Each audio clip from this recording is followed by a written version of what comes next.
இந்த தருணம் எல்லாருமே ரொம்ப ஆவலாக காத்துட்டு இருக்கக்கூடிய ஒரு தருணம் அப்படின்னே சொல்லலாம். ஒரு பொலிட்டீஷியனாக எவ்வளவு டைட்லி பேக்ட் ஸ்கெடியூல்ஸ் இருக்கும் அப்படிங்கிறது நமக்கு தெரியும். இருந்துமே சினிமா மீதான ஆர்வம் அதனுடைய மிகப்பெரிய உதாரணமாக தான் இந்த மேடையில நீங்க இருக்கிறத நாங்க பாக்குறோம்.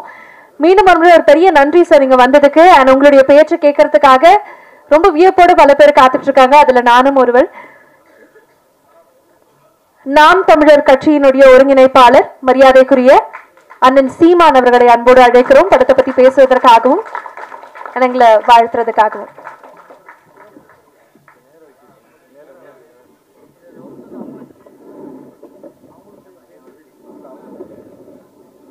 சரியா?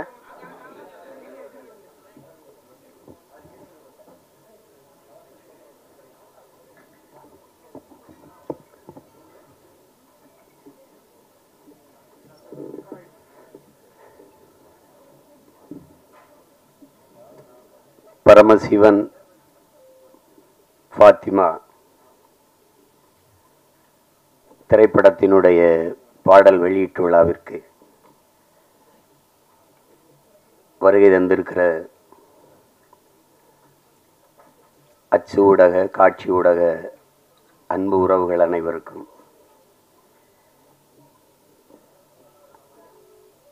மேடையிலே அமர்ந்திருக்கிற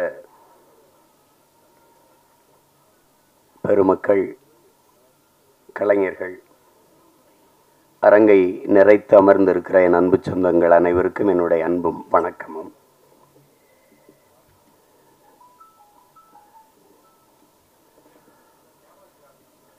பாடல் வெளியீட்டு விழா என்றாலே இசையமைப்பாளர் தான் அதனுடைய நாயகன். ஒரு சிறு வயது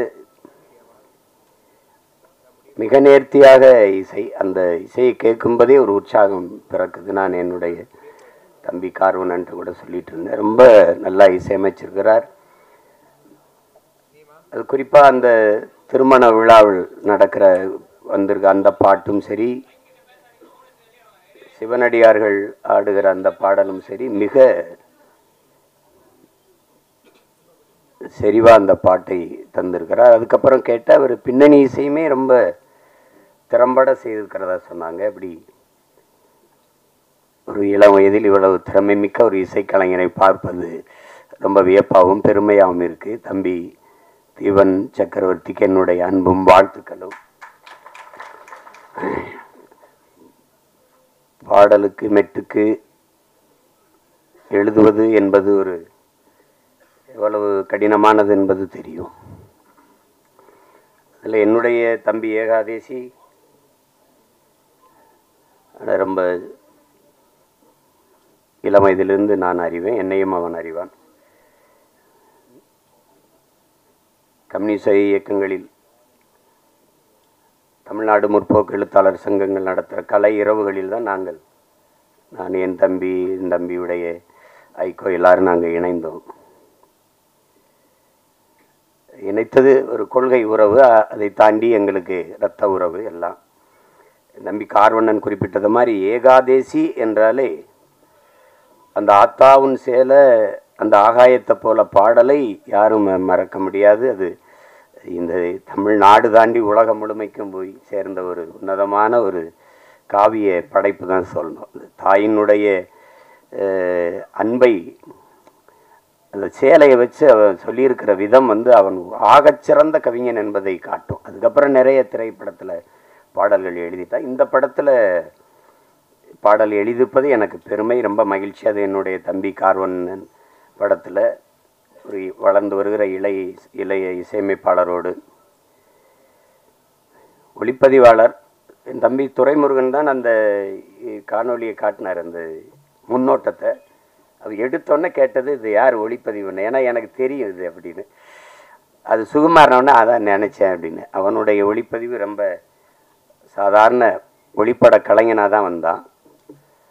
அப்புறம் சேர்ந்து மிக குறுகிய காலத்துக்குள்ளே அதை கற்றுக்கொண்டு தன்னுடைய திறமையை வளர்த்து சிறந்த ஒளிப்பதிவாளர்களில் ஒருவராக தன்னை நிலைநிறுத்திக்கிட்டான். அவனுடைய கும்கி ஆகட்டும், அதுக்கு முன்னாடி வந்த மைனா, 2 படமும் மிகச்சிறப்பாக. கும்கிலாம் ஒளிப்பதிவு அசாத்தியமாக செஞ்சுருப்பான். அது நிறைய ஆற்றலை வெளிப்படுத்தினா. அப்புறம் தம்பி சிவகார்த்திகேயன் நடித்த அந்த மான் கராத்தே அந்த படத்திலேயே அவன் ரொம்ப நல்லாயிருக்கும், ரொம்ப நல்லாயிருக்கும் ஒளிப்பதிவு. இதிலேயே பார்த்துருப்பீங்க, அந்த அதிகாலை அந்த ஒளியை உள்வாங்கி அவன் பதிவு செஞ்ச விதம், அந்த சூரிய ஒளியை உள்வாங்கி பதிவு செஞ்ச விதமெல்லாம் அவ்வளவு அழகாக இருக்கும். அந்த காடுகளில் வயல்வெளிகளில் அவனுடைய கருவி பயணித்து போகிற இது அவ்வளவு தெளிவாக இருக்கும். அது பேசிய தொகுத்து வழங்கியவர்களோட சொன்னாங்க, அவர் சுருக்கமாக பேசிட்டாருன்னு. அவர் தான் மொத்தமாகவே தன்னுடைய ஒளிப்பதிவு கண்களால் பேசிட்டாப்புல. என்னுடைய தம்பி என்பதில் எனக்கு ரொம்ப பெருமை. அவன் தம்பினா சும்மா தம்பி இல்லை, சொந்தமான தம்பி. அவனுடைய அண்ணனும் ஒளிப்பதிவாளர் தான். அவனும் நிழல் பட கலைஞனா, ஒளிப்பட கலைஞனா வந்து திரைப்பி மிகப்பெரிய ஒளிப்பதிவாளராக வந்து பல படங்களை செஞ்சு என் தம்பி ஜீவனுடைய தம்பி தான் என் தம்பி சுகுமார் அவர்கள். அப்போ இதில் நடித்திருக்கிற கலைஞர்கள் என்னுடைய அண்ணன் மனோஜ்குமார் அவர்கள் மிகச்சிறந்த வெற்றி படங்களை கொடுத்தார். மண்ணுக்குள் வைரம்னா அவரே ஒரு மண்ணுக்குள் வைரம்தான். முதல் படத்தில் அவ்வளவு ஒரு துணிவோடு ஒரு கதையை தொடுவதற்கு ரொம்ப துணிச்சல் வேணும். அதில் அது உங்களுக்கு தெரியும் எங்களுக்கு என்ன உறவு என்னன்ட்டு. ஆனால் அவர் எங்கள் அப்பாவிடமிருந்து வெளியில் வந்து மண்ணுக்குள் வைரம் படத்தை எடுத்து அந்த படத்தில் ரொம்ப சிறப்பாக இருக்கும். படம், உரையாடல், எல்லா கதாபாத்திரங்கள்லாம். முதல் படத்திலே நடிகர் திலத்தை இயக்குறதுன்னா அது சும்மா சாதாரண இல்லை என்ன. ஆமாம், எங்கள் அப்பா என்ன பாடுபடுவார் பசுமனில். முதல் மரியாதை எப்படின்னு தெரியாது, நான் தான் அதுக்கு எழுத்தாளர். என்ன சொன்னாலும் எங்கள் அப்பா வந்து உரையாடலை ஏற்றுக்க மாட்டார்ல. 2 பேருக்கு ரொம்ப நேரம் சண்டை நடக்கும். அங்கே நாற்காலியில் எங்கள் ஐயா என்னையே பார்த்துருப்பார். என் மேலே ரொம்ப அன்பு. என்னதான் ஐயா பிரச்சனை உனக்கும் உங்கள் அப்பனுக்கும் அப்படின்னாரு. இல்லைங்க, நான் என்ன எழுதி கொடுத்தாலும் அதை வேணான்னு கிழிச்சு போட்டுறாரு, தூர போட்டுறாரு. என்ன நீ என்ன நினைக்கிற, நான் என்ன பேசணும்னு நினைக்கிறேன், எனக்கிட்ட சொல்லு, நான் டேக்கில் பேசிவிட்டேன். அப்போ அது சொல்லிடுவோம். காட்சி நடந்து வரவில் இந்த இடத்துல எங்கள் ஐயா எங்கள் அப்பா என்ன ஒன்றார், கட் ஓகே அப்படின்ட்டு போயிடுவாப்ல. ஏழை சொன்னோன்னே எங்கள் ஐயா அந்த வேட்டி எடுத்து தொடச்சிட்டு இப்படி தேடுவோம். அப்புறம் நான் அந்த கூட்டத்தில் நிற்பேன், இப்படி பார்த்துட்டு ஓகே அப்படின்னு கேட்பார். ஏன்னா நான் நீ சொன்னது வந்துச்சா அப்படின்னு ஓகே அப்படின்னு. இவர் 2-3 தடவை இது நடந்துக்கிட்டு இருக்குது. எங்கள் அப்பா கவனிக்கல. ஒரு தடவை நம்ம ஓகே சொன்ன பிறகு வேற யார்கிட்ட ஓகே கேட்குறாரு, யாரு அப்படின்னா அப்படி திரும்பி பார்த்தா கூட்டத்தில் நான் உடனே துண்ணு, இங்கே என்ன நடக்குது அப்படின்னு நான் ஒரு பக்கம் ஓட, எங்கள் ஐயா ஒரு பக்கம் ஓடி தெரிச்சு. அப்புறம் அது மாதிரி அவர்கிட்ட அந்த பெரிய மேதையை வந்து முதல் படத்தில் இயக்குறது என்பது சாதாரண அது ஒரு பெரிய வாய்ப்பு. மண்ணுக்குள் வைரம்னா வைரம் தான். அதுக்கப்புறம் எங்கள் அண்ணன் எவ்வளோ வணிக படங்கள் எடுத்துட்டாங்க, பெரிய வெற்றி படங்கள் எல்லாம் கொடுத்துட்டாங்க. இப்படிப்பட்ட ஒரு படைப்பாளி இதில் நடிச்சிருக்காங்க. அப்புறம் எங்கள் அண்ணன் தேனப்பன் எவ்வளோ பெரிய படங்களை தயாரித்தாங்க. அவை சன்மையெல்லாம் எங்கள் அண்ணனுடைய தயாரிப்பு தான். இப்போ பார்த்தா எங்கள் அண்ணனை பார்க்குறதுன்னா நம்ம படங்களில் பார்த்துக்கிற வேண்டியது இருக்குது. இப்போ நடிக்க வந்துட்டாங்க. ஆனாலும் எங்கள் அண்ணனை வந்து அவர் குணத்திற்கும் அவர் படத்தில் நடிக்கிறது, வில்லனாக நடிக்கிறாரு, சகிக்க முடியல. என் அண்ணனா வில்லனாக எதுக்கு நடிக்கணும் அப்படின்ட்டு. அவ்வளவு நல்ல மனிதன். தேனப்பன் வந்து ஒரு சிறந்த தயாரிப்பாளர், சிறந்த நடிகர்களோட மிகச்சிறந்த நிர்வாகி. அதனால தான் எங்கள் அண்ணன் கமலஹாசன்லாம் அவரை கூடவே வச்சுருந்தாப்புல. அப்படிப்பட்ட ஒரு திறமையான ஒரு மனிதர் எங்கள் அண்ணன் தேனப்பன் அவர்கள். அதுக்கப்புறம் எங்கள் ஐயா மகன் தொகுப்பாளர் சொன்னாங்க, உங்களுடைய தமிழ் ரொம்ப நல்லா இருக்குது அப்படின்னு. தமிழ் கடலின் மகன் வந்து தமிழ் பேசலைன்னா அப்புறம் என்ன இருக்குது சொல்லுங்கள். எங்கள் அப்பா, நான் அப்பான்னு தான் சொல்லுவேன். அழைச்சா ஐயா ஐயா ஐயா நல்லா இருங்கய்யா என்னங்கய்யா அப்படின்னு. ஒன்றும் இல்லை ஐயா, படிக்கணுமையா, வாழ்க தமிழுடன். எல்லோரும் நம்ம வணக்கம் ஹலோ இப்படி தானே அழைப்பு எடுப்போம். நான் அழைச்சி வந்தேன், நான் தானே தெரிஞ்சிடும், வாழ்க தமிழுடன் சொல்லுங்கய்யா அப்படி பேசுவோம். அவ்வளவு ஒரு அன்பு. தமிழ் கடல்னா தமிழ் கடல் தான். ஒன்று சொல்கிறேன், நானே எங்கள் ஐயா மைனும் நான் தம்பி படம் இயக்குறேன். நாங்கள் எல்லாம் ஒன்றா பணி செய்கிறோம். அதில் கவி பேரரசு முத்தமிழ் பேரறிஞர் ஐயா வைரமுத்துக்கிட்ட பாடல் வாங்க போகிறோம் 2 பேரும் இல்லையா ஐயம்மனே. அப்போ இங்கே இருக்குது ட்ரஸ்ட் புறத்தில். அங்கே போய் உட்காந்து பேசிக்கும்போது நான் அறிமுகப்படுத்துகிறேன் ஐயாவோட பையன் அப்படின்னு. உட்காருங்கன்னு பேசிட்டு ஐயா சொன்னது ஞாபகம் இருக்குது வைரமுத்து அவர்கள்.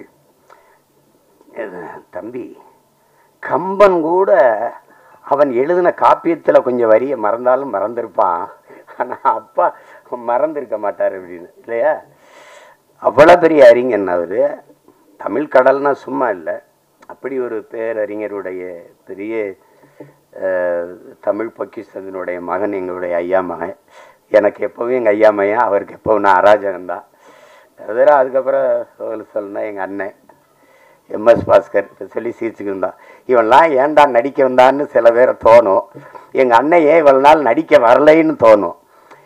ஒரு பின்னணி கலைஞனாகவே இருந்து திரைமறைவிலே தன் குரலாலேயே பல பேருக்கு நடிப்புக்கு உயிர் ஊற்றிய ஒரு மாபெரும் கலைஞன். ஒரு காலம் அவரை கைவிடாமல் கொண்டாந்து நம்ம முன்னாடி நிறுத்திடுச்சு. எந்த கதாபாத்திரம்னாலும் ஆகச்சிறப்பாக செய்யக்கூடிய ஆற்றல் இன்னைக்கு தமிழ் திரையுலகில் எங்கள் அண்ணனுக்கு தான் இருக்குது. அது பல படங்களை சொல்லலாம். அது சிறிய கதாபாத்திரம் பெருசு அப்படிலாம் கிடையாது, அது ஒரு தவம். இப்போ என் தம்பி சொல்லும்போது சிவாஜி மாதிரின்னு எங்கள் அண்ணன் கூச்சப்பட்டார். நாங்கள் உங்களை சிவாஜின்னு சொல்லலை, அது மாதிரின்னா மாதிரின்னு அப்படின்னா அந்த ஈடுபாடு. உதாரணமாக இப்போ எங்கள் ஐயாட்ட சொல்கிறேன். எங்கள் ஐயாவுக்கு பசுமன் படத்தில் நடிக்கும்போது அண்ணன் சிவகுமாரை உங்களுக்கு தெரியும், அது ஒரு பிசாசு. ராதிகா மேயர தெரியும், அவங்க ஒரு பிசாசு.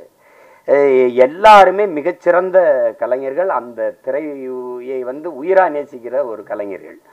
இது எங்கள் அப்பா, அப்போ கண்ணன் ஐயா ஒளிப்பதிவு எல்லாம். இப்போ இவங்க என்னன்னா எப்போ படப்பிடிப்புனாலும் அதிகாலையில் ஒரு 5 மணி, அதிகாலையில் ஒரு 4 மணி அப்படி வச்சா இங்கேருந்து வண்டி போய் நாங்கள்லாம் நிற்கும்போது ஒரு நாற்காலியை போட்டு ஒரு ஆள் உட்காந்துருக்கோம். அது யாருன்னா எங்கள் ஐயா நடிகர் திலக அவர்கள் உட்கார்ந்துருப்பாங்க. தினம் கூச்சப்படுவாங்க, என்னடா நம்ம இவ்வளவு முன்னாடி வந்தோம், அதுக்கு முன்னாடி உட்காந்துருக்காரடா அப்படின்னு நினச்சி இவங்க எல்லாம் கூடி பேசுகிறாங்க. நாளைக்கு எப்படியாவது நம்ம சீக்கிரம் அவருக்கு முன்னாடி ஒரு 5 நிமிஷமாக அதுக்கு முன்னாடி வந்துடணும்ன்ட்டு. புரியுதா அவங்களுக்கு? எல்லாரும் பேசி வச்சு வரும்போது அதே மாதிரி முன்னாடி நாற்காலி போட்டு உட்காந்துருக்காப்புல. ஏண்டாடே ஐயோக்கிய பிள்ளைலாம், எனக்கு முன்னாடி நீங்கள் வந்துடுவீங்களா அப்படின்னு. அந்த இதில் இத்தனை படம் நடித்தோம், அந்த ஈடுபாடு, அந்த முனைப்பு, அந்த ஆர்வம், ஒரு துளியும் குறையாத ஒரு மகனை நம்ம பார்க்கவே முடியாது திரையுலகில். அது மாதிரி இப்போ எங்கள் அண்ணனுக்கு என்னென்னா எந்த கதாபாத்திரம் கொடுத்தாலும் அந்த அர்ப்பணிப்பு முழுக்க உள்வாங்கி அந்த கதாபாத்திரத்தின் தன்மையோடு இணைந்து வெளிப்படுத்துகிற ஆற்றல் இன்றைய தலைமுறையில் எங்கள் அண்ணன் எம்எஸ் பாஸ்கருக்கு இணையாக யாரும் இல்லை. அது சின்ன இப்போ நீங்கள் அண்மையில் இப்போ ஓடிக்கொண்டிருக்கிற டூரிஸ்ட் ஃபேமிலி அந்த படத்தை பார்த்தீங்கன்னா கூட அந்த அந்த பையனை தம்பி சசியை இவர் கொடுமைப்படுத்துகிறாருங்கும்போது நம்ம கோபமாக வரும். அவன் நிற்கும்போது அவன் நான் கேரளா மலையாளின்னு சொன்னது இல்லை, நான் இலங்கையிலேருந்து வந்திருக்கேன், ஈழத்தமிழன்னு சாவியை தூக்கி போட்டு வண்டிடு சேவ் பண்ண போகணும் அப்படின்னு வரல. அது இங்கிலீஷ் நடிகை. என்ன இங்கிலீஷ் நடிகை? எங்கள் அண்ணன் கருப்பாக போயிட்டானே ஒழி, அவன் இங்கிலீஷ் நடிகனுக்கெல்லாம் பெரிய நடிகன், மிகப்பெரிய கலைஞன். அவனுக்கு ஒரு வரம் வந்திருக்கு பாருங்க, தாத்தா காமராஜுக்கு குரல் பதிவு கொடுத்த கலைஞர். அது எவ்வளோ பெரிய இது, எப்படி சிலர் வருது இதெல்லாம். இன்னும் எனக்கு நான் ஒரு தாய் குழந்தையோட ஐயா என் புருஷன் இப்படி போலீஸ் பிடிச்சிட்டு போயிடுச்சா, ஏன் பிடிச்சிட்டு போனா அங்க சும்மா பிடிச்சிட்டு போயிருக்க மாட்டாங்களே, இல்லை சாராயம் வித்தானே பாத்தியா, சாராயம் வித்தானா ஐயா என் குடும்பம் கிடுமா, அதுனா சேச்சே பாப்போ பாப்போ. அதெல்லாம் கொலகார பையன் கொலை பண்ணா அவனை மன்னிக்கலாம், ஒரு குடும்பம் தான் போகும். சாராயம் வச்சா தான் ஊரே நாசமாகி போயிடும், போப்போ உடனே மன்னிக்க முடியாது அப்படிம்பாரு. அதெல்லாம் அது அந்த அவர் என்ன உடல் மொழியில் நடித்தாரோ அதே அளவுக்கு தன்னுடைய குரல் வளத்தால் குரல் நடிப்பில் போய் பொருத்தி பேசுறதுங்கிறது குரல் கலைஞர்கள்ங்கிறது சாதாரணம் கிடையாது, சாதாரணம் கிடையாது. அப்படி எண்ணற்ற படங்களுக்கு உயிர் கொடுத்த மகன் இன்னைக்கு திரையில் நம்ம பார்க்குறோம். நானே எங்கள் ஐயா மையனும் பேசிக்கிட்டு இருந்தாலும் ஒரு 15-20 வருஷத்துக்கு முன்னாடி வந்திருக்கக்கூடாதா அப்படின்னு. அது அவ்வளோ பெரிய அற்புதமான ஒரு கலைஞன் எம்எஸ் பாஸ்கரன் தான். அவர் இந்த படத்தில் நடிச்சிருக்கிறார், அது என் தம்பியோட இயக்கத்தில். என்கிட்ட கேட்குறாரு, நீ ஏன்டா எனக்கு வாய்ப்பே கொடுக்கலன்னு. நான் படம் எடுக்கிற நிலைமையிலையான்னா இருக்கு அப்படின்ட்டு. அதுக்கப்புறம் என்னுடைய தம்பி விமல், நாங்கள் அவனை கதாநாயகனாக பார்க்குறது இல்லை, எங்கள் குடும்பத்தில் ஒரு இளைய தம்பி அவன். எங்களுக்கு எல்லாருக்கும் அப்படி தான், அவன் மேலே நாங்கள் எல்லோரும் பேரன்பு வச்சுருப்போம். எங்கள் குடும்பங்களில் இருக்கிற எல்லா நிகழ்வுலையும் அவன் இருப்பான். அப்படி செல்ல தம்பி அவர். அவனுடைய வெற்றி அவனுடைய வளர்ச்சியில் எங்களுக்கெல்லாம் பெரும் ஆர்வமும் பெரும் மகிழ்ச்சியும் இருக்குது. இன்னும் அவனுக்கு கலவாணி மாதிரி படம் வரணும், இருந்தாலும் அவனுக்கு வாகை சுடவா மாதிரி படம் நிறையா வரணுங்கிறத என்னுடைய இது. அந்த படத்தில் என் தம்பி சர்க்குணமும் இன்னும் அவனுக்கும் அந்த மாதிரி ஒரு படம் வரணும், என் தம்பி விமலுக்கும். அவ்வளவு சிறந்த ஒரு படம் அது, பல விருதுகளை எல்லாம் வென்றது. ஒரு வாழ்வியலை அந்த வறண்ட நிலப்பகுதியில் வாழ்கிற செங்கல் காலவாயில் இருக்கிற அந்த மக்கள், அந்த பிள்ளைகளின் கல்வி, எவ்வளோ சிறந்த படைப்பில் நடித்து அந்த தம்பி இதில் கதாநாயகன் நடிச்சிருக்கிறார். சாயா அவங்க எங்கள் அண்ணன் பொண்ணு, அவங்க மறந்துருப்பாங்க. ஒரு தடவை எங்கள் அண்ணன் மகள் நடிச்சுக்கிட்டு இருக்காவா அறிமுகப்படுத்தினார் யார் கண்ணன். நாங்கள்லாம் ஒரே குடும்பம், அதில் நம்ம வீட்டு பொண்ணு நம்ம படத்தில் நடிச்சிருக்கிறது பெருமை. அடுத்து சேஷாஸ்விதா அவங்க கேட்டே, அவங்க பேர் கனிமொழின்னாங்க, அவங்க இப்போ சேஸ்வதா ஏதோ பேரை மாற்றி வச்சுருக்காங்க. தமிழ் எப்படி அழியுதுன்னு கேட்டிங்கன்னா இப்படி தான், கனிமொழின்னு ஒரு பேரை மாற்றி வைக்கிறது அப்படி தான். என்ன பண்ணுறது, ரெயின்போன்லேயே தமிழில் எழுதுங்கன்னு சொல்கிற நிலமையில இருந்தால் அதெல்லாம் நம்ம மொழியில் பேர் வச்சுக்கிறது கூச்சப்பட வேண்டியது இல்லை. நீங்கள் நல்ல பேர், அதெல்லாம் உங்கள் பேர் கனிமொழி அவர்கள். அடுத்து என்னுடைய தம்பி குல் சுரேஷ், என் மண்ணுக்காரன், என் மேலே பெரிய பாசம் கொண்டவன். என்ன மனசில் பட்டதை கூச்சமெல்லாம் பேசுவான், அது மற்றவங்களுக்கு வெறுப்பாக இருக்குது. இப்போ என்னையெல்லாம் பார்த்தா சில பேருக்கு அருவறுப்பாக இருக்குது, வெறுப்பாக இருக்குது, என்னத்தையோ பேச்சு கிடக்கிறாப்புல இருந்தால் அப்படின்னு. அது மாதிரி தான் அது அவனுடைய இயல்பு. அவனுக்குள்ள நல்ல ஒரு மனிதன் இருக்கான், நல்ல மனிதாபிமானம் இருக்கு. இருக்காரு சிவன் கைகட்டி நின்னா சரியா இல்லை, என் பாட்டன் ஆதி பெரும்பாட்டன் கைகட்டுறது சரியா இருக்குது. அதுக்கப்புறம் விஆர் அவர் விமல் அவர், நீங்கள் நல்லா வரணும், நல்ல உடலை நல்லா பேண்டுறீங்க, உங்களுக்கு பாராட்டு. நீங்கள் அதை தொடர்ச்சியாக செய்யுங்க, இன்றில் என்றாவது சரியான வாய்ப்பு வந்துடும். என் தம்பி அருண் விஜய் தெரியுமா, ஒய்எம்சியில் நாங்கள்லாம் பயிற்சி எடுப்போம். அப்போ அவன் நல்லா உடலை வச்சுருப்பான், வாய்ப்பு சரியாக வரலை. நான் சொன்னேன், நீ இதை மட்டும் சரியாக செஞ்சுக்கிட்டே இரு, ஒரு நாள் நீ சரியான இடத்துக்கு வந்து வென்றுவாங்க. அதே மாதிரி அவனுக்கு படம் வந்து அடிச்சிட்டான், தடயம் அந்த படங்கள்லாம் வந்து குற்றம் 23 அடிச்சிட்டான். அதனால் அதை மட்டும் சரியாவிங்க. உங்களுக்கு ஒரு சான்று இருக்காருங்க சார். எனக்கு எங்கள் அண்ணன் சரத்குமாரை நான் அண்ணன் தான் கூப்பிடுவேன், நாங்கள் ரொம்ப நெருக்கம். விண்ணூர்தி நிலையத்தில் சந்தித்தோம். இப்போ பொன்னியின் செல்வன் வெளியாயிடுச்சு. வணக்கம் இந்த வயசில் ஐஸ்வர்யா ராய் ஜோடி கேட்குது அப்படி. டே உனக்கு பொறாமேடா. அவர் சார் டே உடலை நல்லா வச்சுக்கிட்டான், எந்த வயசுலையும் சாதிக்கலாம்டாங்கடல. அதை தான் எல்லாருக்கும் சொல்கிறேன், நம்பிக்கையோடு இருங்க, சாதிக்கலாம். அப்புறம் எல்லாரையும் சொல்லிட்டேன். தம்பி பூவன் படத்தொகுப்பாளர், அதுக்கப்புறம் அம்மா ஆதிரா அவர்கள், அவங்க எங்கள் ஊர் பொண்ணு, அவங்க பாண்டிச்செல்வி, அவங்கள வந்து இன்றைக்கி பார்த்தாலும் அந்த மருது படத்தில் 2 கையிலையும் கம்பெடுத்து சுற்றுறதா இந்த காட்சி தான் எனக்கு ஞாபகத்துக்கு வருது. ரொம்ப அருமையான பெண்மணி, நமக்கு தமிழ் திரையுலகில் கிடைச்ச ஒரு இயல்பான முகம், இயல்பான நடிப்பை வெளிப்படுத்தக்கூடிய ஒரு திறமையான கலைஞர். அவங்களுக்கு என்னுடைய அன்பும் வாழ்த்துக்களும். எல்லாரையும் சொல்லிட்டேன்னு நினைக்கிறேன். என் தம்பி சுகுமார் இருக்கான், திரையுலகத்தை தாண்டி நடிப்பு, இதை தாண்டி என் மேல் அன்பு கொண்ட ஒருத்தன். அவனுக்கு மொழி இனப்பற்று அதிகம். காதல் படத்தில் இருந்தே தம்பி சுகு எனக்கு தெரியும். அப்புறம் மகேந்திரன் சிறந்த கலைஞன், அவனுக்கு வாய்ப்பு சரியாக அமையலை. அவன் நடித்த சல்லியர்னு படம் இருக்குது, சல்லியர்கள், அதில் அவன் தான் கதாநாயகன்.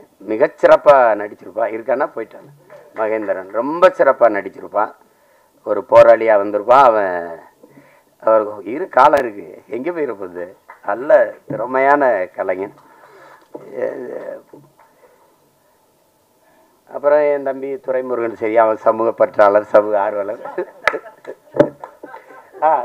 ஆமாம், என் தம்பி கிடாரி அப்படின்னா உங்களுக்கு தெரியும், அது காலையில் கிடாரி மாடுகள் நாங்கள் சொல்லுவோம். அது ஒரு திமிர் எடுத்த தெனவெடுத்தது அது சொல்லுவோம். அது கிடாரி படத்தில் ரொம்ப அருமையான இது கையாந்திருக்கு. குறிப்பாக எங்கள் அண்ணன் வேல ராமூர்த்தியுடைய கதாபாத்திரம் எனக்கு இன்னும் மனசில் இருக்குது.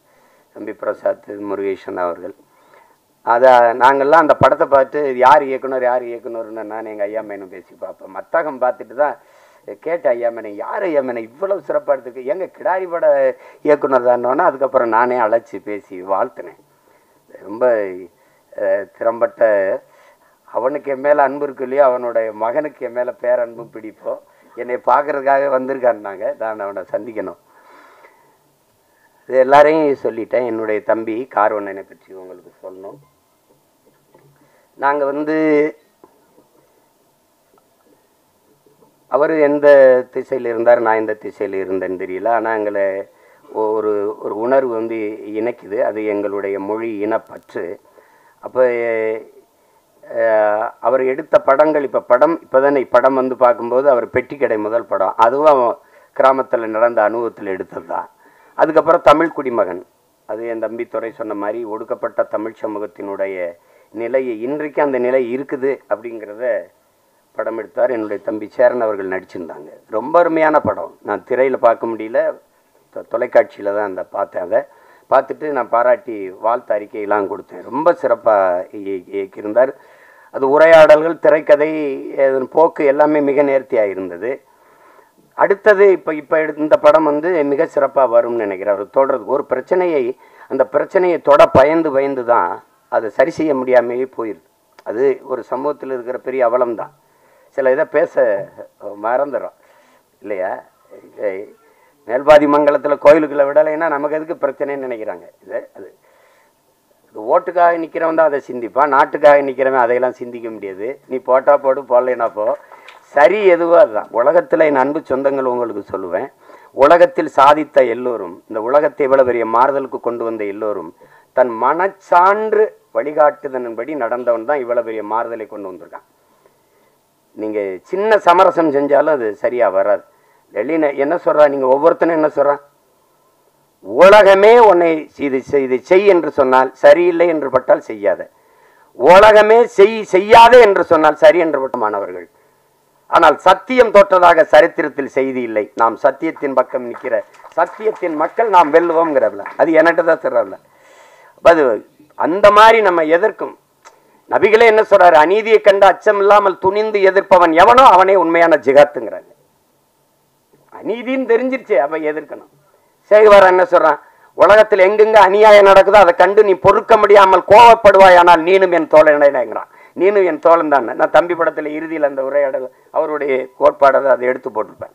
அப்போ அது அச்சப்பட்டுக்கிட்டே இருந்தால் மேல் பாதியில் குடிக்கிற நீரில் இந்த நூற்றாண்டில் ஒருத்தன் சிங்கத்தை கலக்கிறான்னா அதையும் சகித்துக்கிறது, எல்லாத்தையும் சகித்துக்கிறது. சகித்து தான் ஒரு அடிமை எப்படி பிறக்கிறான்னு நினைக்கிறீங்க? அடிமை எப்படி பிறக்கிறான்? அநீதியை கண்டு எதிர்க்க துணிவில்லாதவன் அதை சகித்துக் கொள்கிறான், தொடர்ந்து சகித்துக் கொள்கிறவன் அடிமையாகிறான். இவ்வளவுதான் அடிமையின் பிறப்பு. அப்படிதான் நம்ம அடிமையாயிட்டோம். எதை உங்களால ஏத்துக்க முடியுது? ஊழல் தெரியுது, லஞ்சம் தெரியுது, மணல் அள்ளி விற்கிறான் தெரியுது, சாராங்காய்ச்சி விற்கிறான், கஞ்சா வின்னு கொக்கைன்னு எல்லாம் விற்கிறான் தெரியுது, ஆனாலும் கேட்க முடியாது. இதுதான் இது காரணம் பயம். அதையும் எங்க தலைவர், இந்த மரணம் என்ற ஒன்றுக்கு பயப்படுவதாலே இந்த மானுட சமூகம் பல்வேறு துன்ப துயரங்களை தூக்கி சுமக்குதுங்கிறவள. எதுக்கு பயப்படணும்? நான் உயிரோடு இருக்கிற வரை சாவு என்கிட்ட வராது. நான் சாகும்போது நான் உயிரோடு இருக்க மாட்டேன். மரணம் என்கிட்ட வரும்போது உயிரோடு இருக்க மாட்டேன். எதுக்கு பயப்படணும்? பயப்படுறதுனால ஒருத்தர் நீண்ட நாள் வாழ்ந்துருவானா நம்ம எல்லாம் பயந்துட்டே இருக்கலாம். அர்த்தமற்றது, அர்த்தமற்றது. பயம்ங்கிறது கோழைகளின் தோழன், அது வீரனுக்கு எதிரி. அது எங்களுக்கு அஞ்சுவதும் அடிபணிவதும் தமிழன் பரம்பரைக்கே கிடையாதுன்னு தான் எங்கள் தலைவர் எங்களை வளர்த்துருக்காது. அது கிடையாது. அதில் ஒரு இயக்குனராக நீங்கள் என் தம்பி கார்வண்ணனை பார்க்குறீங்க. அவள் படம் என் தம்பி துறையெல்லாம் பார்த்துட்டாரு, நான் பார்க்கல. அது பார்க்குறதுக்கான நேரம் வாய்க்கல. இந்த 3 பாடல்கள் அவர் எடுத்த முன்னோட்டம், அவர் சொல்லுகிற செய்தி, அதுலேயே தெரியுது அவர் எதை தொட்டு எதை சொல்ல போகிறார் அப்படின்னு. இங்கே ஒன்று நீங்கள் கவனிங்க, மதம் மாறிக்கொள்ளக்கூடியது, ஆனால் மொழியும் இனமும் மாறிக்கொள்ள முடியாது. அது அடிப்படையில் நீங்கள் புரிஞ்சுக்கணும். மதத்தையும் தாண்டிய ஒரு புனிதம் இருக்குது, அதுதான் மனிதம். அதை யாரும் இவர்கள் தேடுவதும் இல்லை, போகிறதும் இல்லை. இஸ்லாமியருக்கு ஒரு உயிர், கிறிஸ்தவனுக்கு ஒரு உயிர், இந்துக்கு ஒரு உயிர் என்று கிடையாது. எல்லா உயிரும் யாரு மேலே கீறினாலும் ரத்தம் ஒன்று தான். ஆக மொத்தம் இப்போ நீ நானும் 10 மாதம் தான் நம்ம தாத்தா பட்டுக்கோட்டை பாடினது நிலையில் வச்சுக்கணும். இதுதான் இங்கே இருக்கிற பிரச்சனை. எல்லாருக்கும் எல்லா மதங்களையும் மனிதம் இருக்கு, எல்லா மதங்களையும் சிக்கல் இருக்குது.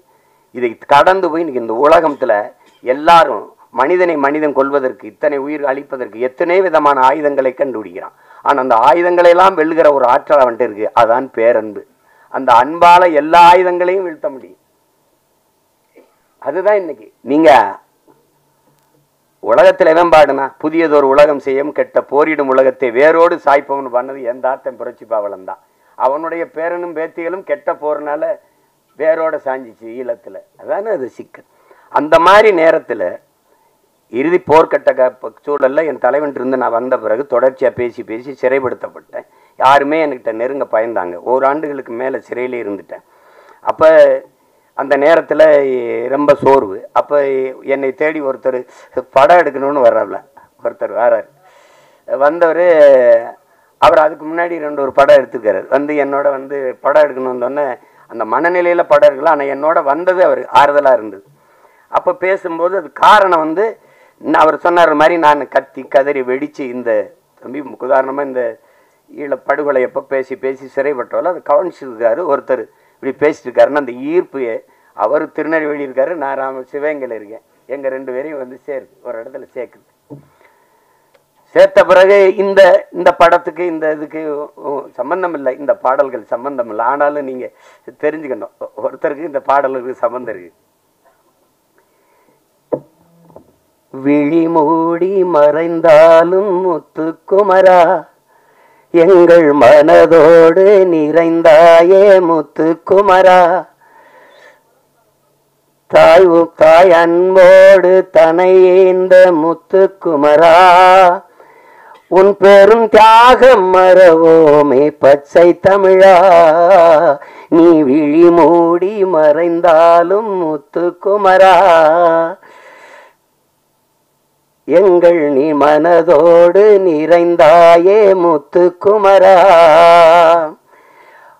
பகைமையும் துரோகமும் தாய் மண்ணை சூழ பாவிகள் கூட்டமோ நம்மை ஆள, எரிமலையாயளவே மறந்திங்கு போக, எலி பொறியில் எலியாய் தமிழனும் நோக, மனம் பொறுக்காமல் சென்னறுப்பாலே உனை தீண்டியே எம் உணர்வையே எரிய வைத்தாயே நீ.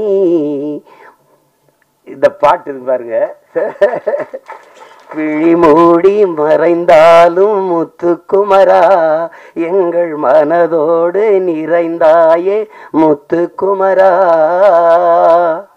இந்த பாட்டு ஆண்ட பரம்பரை இங்கு மாண்டு போவதோ, ஆள பிறந்தவன் இன்று அடிமையாவதோ, வீர தமிழினம் இங்கு வீழ்ந்து போவதோ, வீணர் கூட்டம் இங்கே நம்மை ஆள்வதோ, எங்கள் இனத்தை அழிக்க துடிப்பவன் எவன், எரிமலை ஆற்றில் குளிக்க நினைப்பவன் அவன். இந்த பாட்டு தலைமகனே எம் பிரபாகரனே தலைநகரே திரிகோண மலையே. இந்த பாடல்கள் இன்னைக்கு தமிழ்நாட்டில் எல்லா இடங்களையும் ஒலிக்குது. எங்களுடைய இன உணர்வுள்ள மக்கள் கூட்டங்களில் இது பரவலாக கேட்கப்படுது. எங்களுடைய கட்சி பாடலில் இது ஒரு கொள்கை பாடலாக பரப்பப்படுது. இந்த பாட்டை 2010ஆம் ஆண்டு இதை தயாரித்து நாங்கள் செய்கிறோம். இது தம்பி இசைவேந்தன் ஒரு தம்பி எழுதின பாட்டை என்னுடைய அன்பு மைத்துனர் கவிதாஞ்சனை வச்சு இந்த பாடல்களை பதிவு செஞ்சோம். அதுக்கு அன்றைக்கே 10 லட்சம் ரூபாயை செலவழித்து இந்த பாட்டை பதிவு செய்து கொடுத்த தம்பி தான் என்னுடைய ஆறுயிர் தம்பி கார்வண்ணன் அவர்கள். அவனுக்கு இந்த மொழி மீதும் இனத்தின் மீதும் இருக்கிற பற்றுக்கு இதுவே உங்களுக்கு ஒரு சான்று. நாங்கள் 2 பேரும் இணைந்தோம் அப்படின்னா மொழி அழிந்தால் இனம் அழிந்து விடும். தமிழ் இல்லைனால் தமிழர் இல்லை, தமிழர் என்ற இனம் இல்லைன்னா நாடு இல்லை, எவ்வளவுதான். இங்க எல்லாரும் தமிழ் தேசிய அரசியல், தமிழ் தேசிய அரசியல்னா ஒரு தீண்டத்தகாத வார்த்தை போலவும் வேற்றுக்கிரக சொல்பவரும். மொழி காக்க, இனம் காக்க, மண் காக்க, மண்ணின் வளம் காக்க, மண்ணின் மக்களின் நலம் காக்க, அந்த மக்களின் மானம் காக்க ஒரு அரசியல் இருக்கு. அந்த அரசியல் தான் தமிழ் தேச அரசியல். இதெல்லாம் தேவையில்லைன்னா இது தேவையில்லை. அதான் அவன் சொல்றான்ல, இது தேவை. எங்கள் முன்னவர்கள் கே.பி. விஸ்வநாதனோ, அண்ணல் தங்கவோ, மறைமலையடிகளோ, அல்லது சிவானந்தமோ, சிங்காரவேலரோ, ரெட்டமலை சீனிவாசனோ, ஐத்தியாச பண்டிதரோ, மாப்போசியோ, சீபா ஆதித்தனாரோ வரும்போது அவனுடைய பேரன் சீமான் நிற்கிற புறச்சூழல் இல்லை. அன்னைக்கு காவிரியில் தண்ணி கட்ட அடிச்சு விரட்டல, அன்னைக்கு கச்சத்தீவை பறித்து கொடுத்துட்டு சுட்டு சுட்டு 840 மீன் சுட்டு போடல. மீத்தேன் எடுப்பு பூமி தாயின் ஈரக்கொலை அறுக்கலை, அணுவுல ஸ்டெர்லைட் இப்படி நச்சு ஆலைகளை நிறுவி எங்களை கொல்லலை. எதை தேடினாலும் இந்த அரசியல் தேவைப்படுது. தேவைதான் கண்டுபிடிப்பின்றா. இந்த அரசியல் வேணுமா, ஜெயிக்குமா ஜெயிக்காதா, அதை விட தேவையா தேவையில்லையா, அதுதான் கோட்பாடு.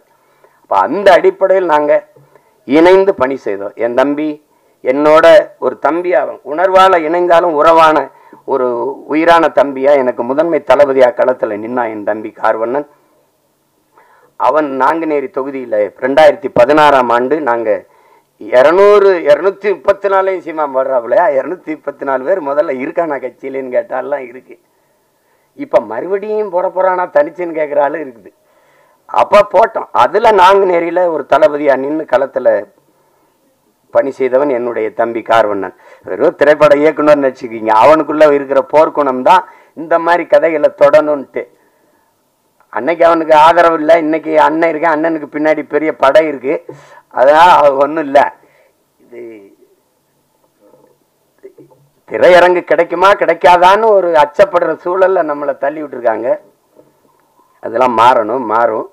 அதுக்கு ஒரு காலம் வருது. காலம் வரும் என்று காத்திருந்த தலைவனின் பிள்ளைகள் இல்லை, எங்களுக்கான காலத்தை உருவாக்கிய தலைவனின் பிள்ளைகள் நாங்கள் எல்லாரும். நீரின் போக்கில் நீரில் நீஞ்சினவங்க இருக்கான், நெருப்பாற்றில் நீஞ்சியவன் எங்கள் தலைவன், அவன் பிள்ளைகள் நாங்கள். இதெல்லாம் ஒன்றும் இல்லை. உங்களுக்கு எல்லாருக்கும் சொல்கிறதுக்கு முன்னாடி என்கிட்ட வந்து ஒரு தடவை பேசும்போது பேச்சுவாக்கில் சொல்கிறாப்புல, இந்த சாவு மனிதன், இந்த மரணம் ஒன்று பயப்படுறதுனால தான் எல்லா சிக்கலையும் எதிர்கொள்ள வேண்டியது இருக்குதுன்னு ஒரு தடவை சொல்லிடுறாரு. திருப்பி தம்பி போகிறான் திருப்பி அப்படிங்கும்போது ஒரு தடவை சொல்கிறார், சாக துணிஞ்சிருங்க, எல்லாம் உங்களுக்கு சாதாரணமாயிருன்ட்டு. ஏன்னா சாக பயந்தவன் தரித்திரமாகிறான், சாக துணிஞ்சவனே சரித்திரமாகிறான். சான்று சாக்ரட்டிஸ். மரண தண்டனை விதிச்சாச்சு, அது குப்பியில் வந்து விஷத்தை ஊற்றி வச்சாச்சு, 1 மணி நேரம் கழித்து குடிக்கலான்றான். யார்? விஷத்தை ஊற்றினவன். வச்சு கை எடுக்கிறது எடுத்து குடிச்சிடறவுல, சாவுக்கு பயப்படல. 1 மணி நேரம் கழித்து குடிக்கலான்றான், உங்களுக்கு அவகாசம் கொடுக்குறவன் எடுத்து குடிச்சிடறவுல. அதனால தான் அவன் சரித்திரத்தில் அவனுக்கு இடம். உங்களுக்கு புரியுதுன்னு நினைக்கிறேன். பகத்சிங் வந்து மன்னிப்பு கடிதம் எழுதி கொடுத்தா விட்டுறேங்கிறான் தூக்கு சண்டனையில். ஆளுநருக்கு கடிதம் போகுது, பகத்சிங் அனுப்புகிறான். மன்னிப்பு கடிதம் தான் பகத் கேட்டான்னு நினச்சி பிரிக்கிறாப்புல. பிரிச்சா பைத்தியக்காரா, நீ என்னை தூக்குள்ள போட சொல்லியிருக்க, அதை ஏற்க முடியாது. நான் உனக்கு அரசியல் போர் செஞ்சுருக்கேன், அதனால என்னை துப்பாக்கியில் சுட்டு கொள்ளு, இல்லைன்னா பீரங்கி வச்சு என் நெஞ்சை பிளந்து கொள்ளு, தூக்கில் போடாத. நான் வந்து அப்படிதான் உங்களுக்கு அதை படிச்சுட்டு அவனுக்கு வேர்த்திருச்சு, மிரண்டுட்டான். அதனால தான் சரித்திரத்தில் அவனுக்கு இடம். உங்களுக்கு புரியுதுன்னு நினைக்கிறேன். இவன் வந்து நண்பர்கள் சொல்கிறாங்க, பகத் நீ வெளியில் வா, நம்ம வந்து இன்னும் வீரியமாக போராடலாம், ஒரு மன்னிப்பு கடிதம் தானே எழுதி கொடுத்துட்டு வந்துருன்ட்டு. பகத் சொல்கிறான், எல்லாரையும் போல தான் எனக்கும் வாழணும்னு ஆசை இருக்குது, ஆனால் நான் வெளியில் வந்து வீரியமாக போராடுவதை விட இந்த மரண கயிற்றை துணிஞ்சு முத்தமிட்டன்னா பகத்தை போல வீரமிக்க மக்களை இந்த மண்ணின் விடுதலைக்கு பெற்றுத்தர வேண்டும் என்று எண்ணற்ற தாய்மார்கள் விரும்புவாங்க, அதனால நான் அந்த தூக்கு கயிறை முத்தமிடுறேன்ட்டு. ஆனாலும் பகத்துக்கு அந்த வீரமிக்க மரணத்தை வெள்ளக்காரன் தர சரியா இல்லை, சம்மதிக்கல. தூக்குதான்ட்டான். தூக்குல போடும்போது அவன் கேட்குறான், நீ ஏன்டா அந்த காலத்தை ஏன்டா நீ வந்து துப்பாக்கியில் சுட சொன்ன, ஏன் பீரங்கில சுட்டு கொள்ள சொன்ன? இல்லை, என் உடலிலிருந்து கடைசி உயிர் துளி பிதுங்கி வெளியேறுகிற வரை என் தாய்நிலத்தை என் கால்கள் தொட்டுக்கொண்டே இருக்கணும், அதுக்கு தான் நான் என்னை துப்பாக்கியில் சுடுன்னு சொன்னேன்றான். திருப்பி தூக்கில் போடும்போது அந்த கருப்பு அங்கி போட்டு மூடுவான்ல, பிளாக் மாஸ்க்கு, 2 பேர் தான் எடுனவன், ஒன்று பகத்சிங் இன்னொன்று சதாம் ஹுசேன். உங்களுக்கு தெரியும் நினைக்கிறேன். எடுறான்ட்டான் பகத்சிங், அந்த கருப்பு துணியை எடுறான்ட்டான். எடுத்துட்டு போட சொன்னேன். ஏன்னா அந்த விழி பிதுங்கி என் உயிர் வெளியில கசிந்து போற கடைசி நொடி வர துளி வர என்னுடைய கண்கள் என் தாய் மண்ணை பார்த்துக்கிட்டே சாகணும்டான்னா. அதனாலதான் பகத்சிங் இன்னைக்கு வந்து நம்ம சரித்திரத்தில் இருக்கான். சேகுவேராவை சுடுறதுக்கு எதிரி நிறுத்தும் போது இப்படி குறி வைக்கிறான். அப்படி குறி வைக்கும்போது, டியர் காம்ரேட், நீங்க என் நெத்திக்கு குறி வைக்கிறீங்கன்னு நினைக்கிறேன், கொஞ்சம் இடது பக்கமா வாங்க, இப்ப சுடுங்கன்ட்டான். அதனாலதான் சேகுவேராவுக்கு இடம் உங்களுக்கு. அப்ப மரணத்துக்கு பாய்ந்தவெல்லாம் உங்களுக்கு தெரியுது. விவேகானந்தர் சொல்றாருல, வரலாற்றில் எப்போதும் வீரர்களுக்கு தான் இடம், அடிமைகளுக்கு இடம் இருந்திருக்கு, ஏன் ஏழைகளுக்கு கூட வரலாற்றில் இடம் இருந்திருக்கு, கோழைகளுக்கு ஒருபோதும் வரலாற்றில் இடம் இருந்தது இல்லை. அதனால இதுக்கெல்லாம் பயந்தா ஒன்றும் இல்லை. அப்ப அந்த துணிவில் தான் என்னுடைய தம்பி இந்த கருத்தை துணிஞ்சு எடுத்து படத்தில் பதிவு செய்கிறார். அவருக்கு என்னுடைய பாராட்டுக்கள். அவன் என் தம்பிக்கு இருந்த இந்த திரையுலகம் மேலே இருந்த பற்று வெளிப்படுது பாருங்க. அவனே தயாரித்து, அவனே இயக்கி, அதில் ஒரு கதாபாத்திரத்தில் நடித்து, தொடர்ந்து இது தமிழ் குடிமானும் அவருடைய தயாரிப்பு தான், அவருடைய இயக்கத்தில் இது பண்ணியிருந்தார். இப்போ அந்த முயற்சியை நான் முழுக்க பாராட்டுறேன். என் தம்பி கார்வண்ணனுடைய படைப்பு என்பது என்னுடைய படைப்பு, நானே இயக்கியது போல் ஒரு மகிழ்ச்சி, எனக்கு ஒரு உற்சாகமும் ஒரு பெருமையும் இருக்குது. அந்த படம் உறுதியாக வெல்லும். உலகெங்கும் இருக்கிற என் உயிர் சொந்தங்கள் என் தம்பிக்கு நல்ல ஆதரவு கொடுத்து இந்த படத்தை மாபெரும் வெற்றி படமாக மாற்றணும். அதுதான் அது. ஏன்னா அரிய படங்கள் வந்து தவிர்க்கப்பட்டது. ஒரு நல்வாய்ப்பாக இன்றைக்கி உங்களுக்கு அயோத்தி, இந்த டூரிஸ்ட் ஃபேமிலி, இந்த மாதிரி படங்கள்லாம் வந்து மக்களால் ஏற்கப்பட்டுருச்சுங்கும்போது மனசு ஒரு நிறைவாக இருக்குது. இப்போ என் தம்பி சூரியோட மாமன் இதெல்லாம் நல்லா ஓடுதுங்கிறாங்க. கேட்டுக்கிருவேன் ஒவ்வொரு தடவையும். ஐயா மேன் அது பார்த்தீங்களா, ஐயா மேனை பார்த்தீங்களா, நாங்கள் 2 பேரும் அராஜகம் இந்த மலையாளத்தில் ஒரு படம் வந்திருக்கு, அதில் இருக்கு, ஓடிடியில் பார்த்துருங்க அப்படின்னு. அப்படி அந்த மாதிரி நாங்கள் ஒருத்தருக்கு ஒருத்தர் பரிமாறிக்கிறது. ஏன்னா இவங்கெல்லாம் சொல்கிறாங்க, நீங்கள் வேறு தளத்துக்கு போயிட்டும் இதை நேசின்னு, காதலிச்ச பொண்ணு வேற ஒருத்தனை கல்யாணம் பண்ணிட்டு போனாலும் நல்லா இருக்கணும்னு வாழ்த்துற மாதிரி தான் இது. இது ஒன்றும் செய்ய முடியாது. எங்கள் அண்ணன் என்கிட்ட வந்து சொல்லும்போது, திரைக்கலை பேச்சு ரெண்டும் இராணுவத்தின் வலிமை மிக்க 2 பிரிவுகள்ப்பா, ஒன்றை செய்ய ஒன்றையோ கைவிட்டக்கூடாது, நீங்கள் 2ஐயும் செய்யணும்னு. ஒன்றை செய்ய 2ஐயும் செய்யணும் தான் நினைக்கிறேன். அதை என் தம்பிக்கே திரையரங்கு கிடைக்காதுன்னு பயப்பட்டான்னா எனக்கு என்ன ஆகும்னு நீங்கள் யோசிச்சுக்கிறணும். அது கடினம். அதனால் படம் எல்லா தம்பிகளும் எடுக்கிறாங்க, படை கட்டத்தான் பெரிய யாரும் இல்லை. அதனால் இந்த வேலையே எனக்கு சரியாக இருக்குது, என் தம்பிகள் அதை செய்யட்டும். ஆனால் இதை பார்த்து ரசித்து வாழ்த்துறது அது என்னுடைய பொறுப்பு. இங்கே என் தம்பி கார்வண்ணன் சொன்னால் நம்மளை நாம் பாராட்டலை யாருன்னு இல்லை, அது சொல்லி சீசர் சொல்கிறான், நீ வந்து அடுத்தனை உன்னை எந்திரிச்சு உன் தகுதியை பாராட்டுற வர பொறுத்திருக்காதரா, நீயே எந்திரிச்சு பேரறிவிப்பு செஞ்சிரு, நான் ஆக சிறந்தவன் அப்படின்னு சொல்லிடுன்றான். அதனால இப்போ எங்கள் அண்ணன் எம்எஸ் பாஸ்கரை நாங்கள் பாராட்டலாம், யார் பாராட்டுவா? இப்போ என் தம்பி கூல் சுரேஷ் அவனே பேசிட்டான். ஆனால் நீங்கள் என்ன நினைக்கிறீங்க, அவனை பைத்தியக்கார மாதிரி பார்க்குறீங்க. இதுதான் பிரச்சனை. எங்கள் அப்பா இங்கே பாருங்கள், எங்கள் அப்பா இங்கே பாருங்கள், பசும்பன் படத்துக்கு பாட்டு இசைக்கிறது முதல்ல ரகுமான் அவர்கள் தான் இசை. அவன் 2 பேரும் வண்டியில் போயிட்டுருக்கேன், எங்கள் அப்பாவே வண்டி விட்டு அதில் வந்து சொல்லுக்குள் வார்த்தையை சுருக்கி வைக்கும் சூத்திரதாரி கண்ணனுடைய ஆகாயத்தின் மறுபக்கத்தையும் அவருக்கு பார்க்க இப்படி வருது, விருப்பி எழுதி. அப்பா இப்படி நம்மளை நாமளே பாராட்டி பேசிக்கிறது நல்லாவாப்பா இருக்குது. கேட்குறவங்க ஒரு மானே நம்மளை நாமே பாராட்டிட்டா தான்டா, வேற எவனும் நம்மளை பாராட்ட மாட்டான்டா. அப்போத்தான் நான் முடிவு பண்ணேன், நீங்கள் ஓடும்போது எவனும் உற்சாகப்படுத்த கைதட்டலாம், நீங்களே கைதட்டிகிட்டே ஓடிட வேண்டியதுதான், வழி கிடையாது. உங்களை நீங்களே உற்சாகப்படுத்திக்கிறணும்.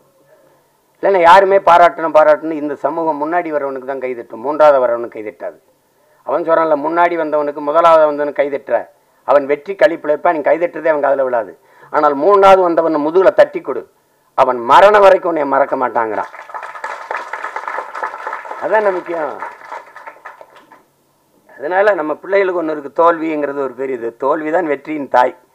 தோல்வியே சொல்லுது, என்னையை தொட்டு விட்டு போனவன் தோற்றதாக வரலாற்றில் செய்தி இல்லைன்னு, இல்லையா? எளிதில் வென்றவனின் இதயம் மலரை விட மெல்லிதாக இருக்கும், தோற்று வென்றவனின் இதயம் இரும்பை விட கடினமாக இருக்குன்றான். அதனால அது ஒரு சிக்கல் இல்லை. இந்த படத்தை பொறுத்த வரைக்கும் அதில் என் தம்பி அவன் சொல்ல வந்த செய்தி, அதை எடுத்துக்கிட்ட செய்திக்கே ஒரு பாராட்டு, அந்த துணிவுக்கு ஒரு பாராட்டு. இல்லைன்னா நீ சீமானின் தம்பியாக இருந்து பயனே கிடையாது. அதனால் உனக்கு பாராட்டு. உலகமெங்கும் இருக்கிற நம் உயிர் சொந்தங்கள் நல்ல திரைப்படத்தை ரசிக்கக்கூடிய, ஏற்று பாராட்டக்கூடிய, கொண்டாடக்கூடிய மக்கள், இங்கே நல்ல திரைப்படங்களை கொண்டு போய் சேர்த்த செய்தியின் தூதுவர்கள் இருக்கிறார்கள். இங்கே ஊடக உறவுகள் எல்லாம் மதிப்புமிக்க பெருமக்கள் எல்லாம் இருக்கிறாங்க. அவர்களுக்கெல்லாம் சிறந்த படத்தை பாராட்டி கொண்டு போய் சேர்க்கணுங்கிற பொறுப்பும் கடமையும் உள்ளவர்கள். உறுதியாக இந்த படத்திற்கு பேராதரவு கொடுப்பார்கள். என்னுடைய தம்பி தன்னுடைய முழு முயற்சியில் அவரே எழுதி இயக்கி தயாரித்து நடித்து, தம்பி விமல் அவரோட இளம் கலைஞர்களை எல்லாம் இணைத்து கொண்டு உருவாக்கி இருக்கிற இந்த பரமசிவன் ஃபாத்திமா இந்த படம் மிகப்பெரிய வெற்றியடைய என்னுடைய வாழ்த்துக்கள். அதிலே கலை இயக்குனராக பணிபுரிந்த என் தம்பி வீரசமர், ஒளிப்பதிவாளர் என்னுடைய தம்பி சுகுமார், குறிப்பாக இசையமைப்பாளர் தீபன் சக்கரவர்த்தி, என்னுடைய தம்பி கவிஞர் ஏகாதேசி, எல்லோருக்கும் என்னுடைய அன்பும் வாழ்த்துக்களும். என்னுடைய ஆறுயிர் இளவல் என் அன்பு தம்பி இசக்கி கார்வண்ணன் அவர்களுக்கு என்னுடைய உள்ளம் நிறைந்த அன்பும் வாழ்த்துக்களும். படத்தின் வெற்றிக்கு என்னுடைய வாழ்த்துக்கள். உங்கள் அனைவருக்கும் என்னுடைய அன்பும் வணக்கமும். நன்றி. நன்றி. நன்றி சார், தேங்க்யூ ஸோ மச். நீங்க எல்லாருமே